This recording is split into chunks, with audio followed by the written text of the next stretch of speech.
জয় শ্রী রাধে। প্রভু যখন প্রেমের আবেশে উদ্যানে বসে আছেন, তখন রাজা প্রতাপরুদ্র সেখানে প্রবেশ করলেন। সার্বভৌমের উপদেশে রাজা রাজবেশ ছেড়ে সাধারণ পোশাকে সেখানে এলেন।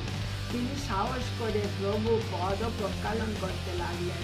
তারপর তিনি রাসলীলার শ্লোক পড়ে প্রভুর স্তব করতে শুরু করলেন। প্রভু তা শুনে পুলকিত হলেন। তিনি বারবার শুধু বলতে লাগলেন, বলো বলো। প্রভু জানেন না তিনি কে। তিনি প্রেম উন্মাদ অবস্থায় শুধু তা শ্রবণ করছেন। রাজাও পরম পুলকিত। তিনি রাসলীলার শ্লোক পাঠ করে চলেছেন। প্রভু বললেন, কে তুমি? এই সময়ে এসে আমাকে কৃষ্ণলীলা অমৃত শোনাচ্ছ? রাজা বললেন, আমি তোমার দাস অনুদাস। তখন মহাপ্রভু তাকে ঐশ্বর্য দেখালেন।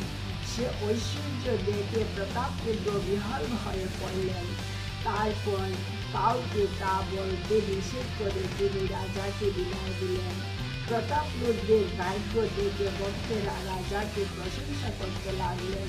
দণ্ডবোধ করে রাজা বাইরে এলেন।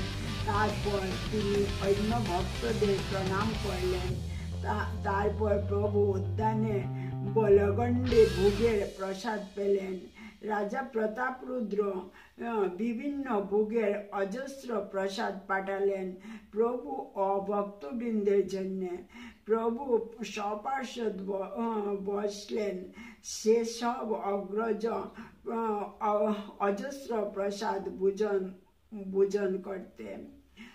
সদলে প্রভু সেই সব প্রসাদ ভোজন করে তারপর কাঙাল দুঃখীদের ডেকে ভোজন করালেন। এদিকে জগন্নাথের আবার রথ চলার সময় এলো। জয় শ্রী রাধে।